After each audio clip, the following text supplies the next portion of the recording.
Continuamos Desde las Bases, lo decíamos al inicio del programa, se cumplió el pasado 11 de abril, se cumplió este jueves que pasó, un aniversario histórico, 25 años de la huelga de 40 días de la Unión Obrera Metalúrgica. En esta medida se consiguió esta conquista histórica del 3x1. Por eso quisimos consultar y tener el testimonio de algunos trabajadores metalúrgicos, dirigentes, delegados que participaron en este hecho, tener su recuerdo de aquellos días.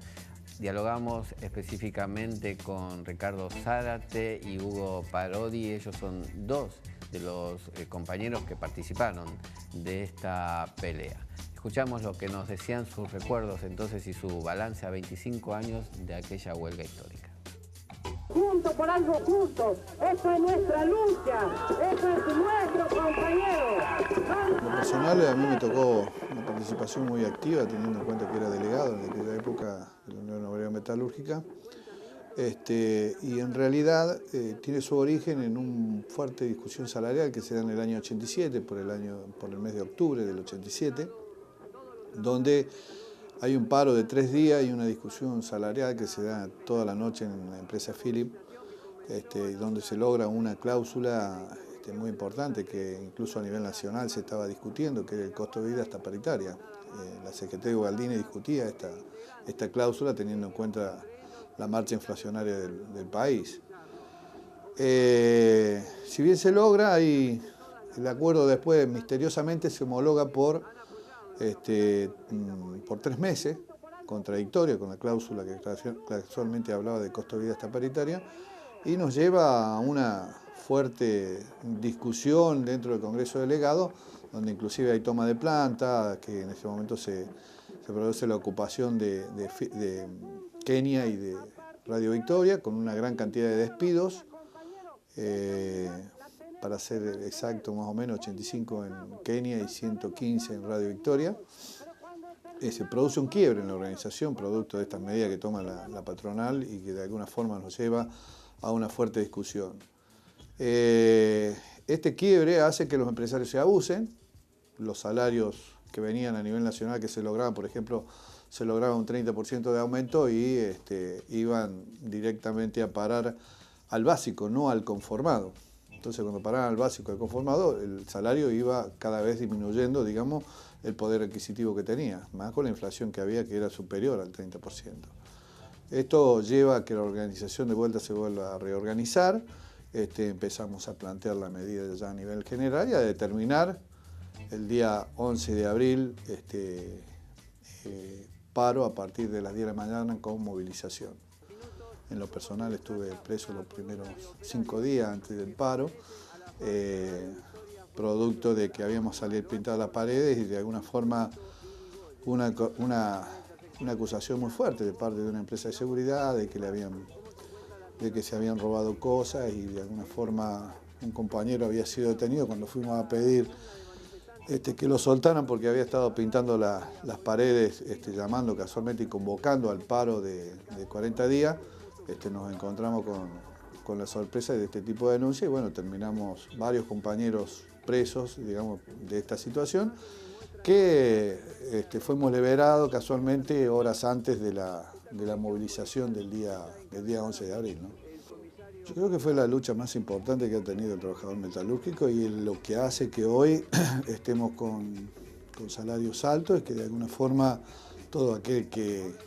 busca un trabajo busca casualmente entrar en la empresa electrónica, pero también tenemos que hablar de que en el medio hubo un proceso muy fuerte de caídas y cierres de establecimientos, producto de políticas mal implementadas en el país, de esta política liberal que se implementó en la época del presidente Menem, donde realmente se cerraron muchos establecimientos y los procesos productivos cayeron. Luego hay otros hechos que se han dado muy importantes, que casualmente el día 12 de abril se cumple un aniversario más de la muerte de Víctor Choque, que tiene mucho que ver con la historia de la UOM, porque ese hecho de Semana Santa que produjo la muerte de Víctor Choque no fue en vano, porque de alguna forma la Unión Obrera Metalúrgica tuvo que pelear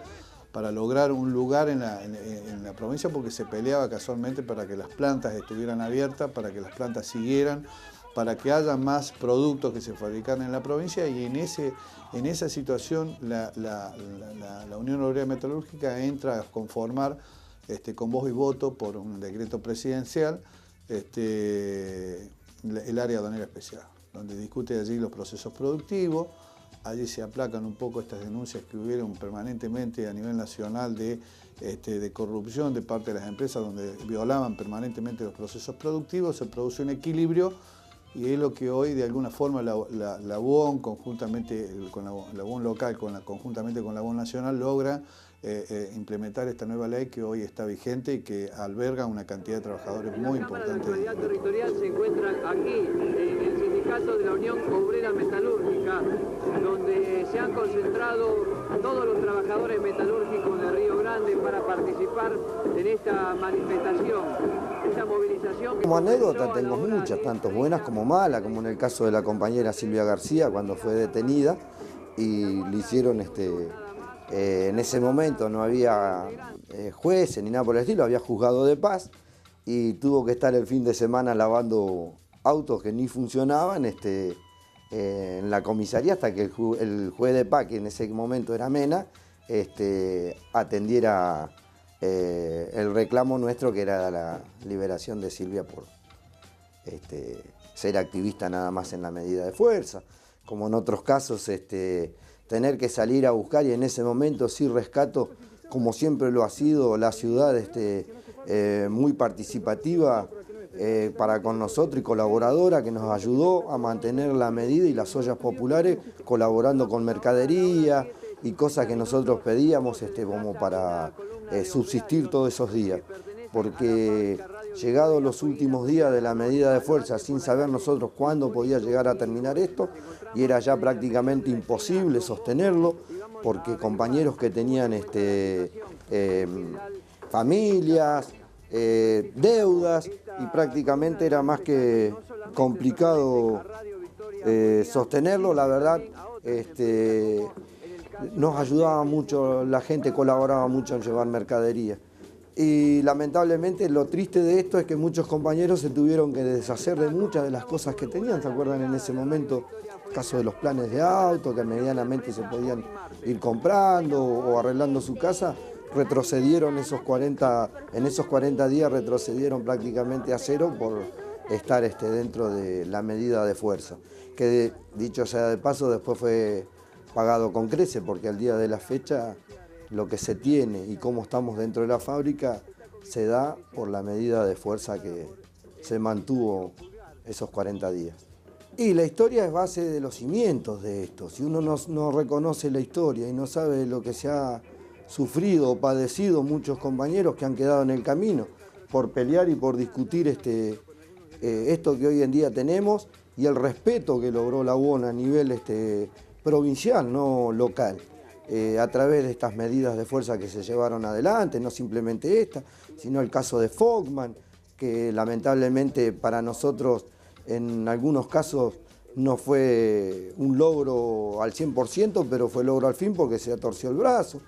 Compañeros que llevaban el caso de Semana Santa, también lamentable, con el lamentable hecho de un muerto.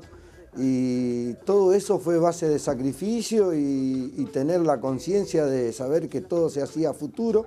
y por lo que siempre pregonábamos era el mejoramiento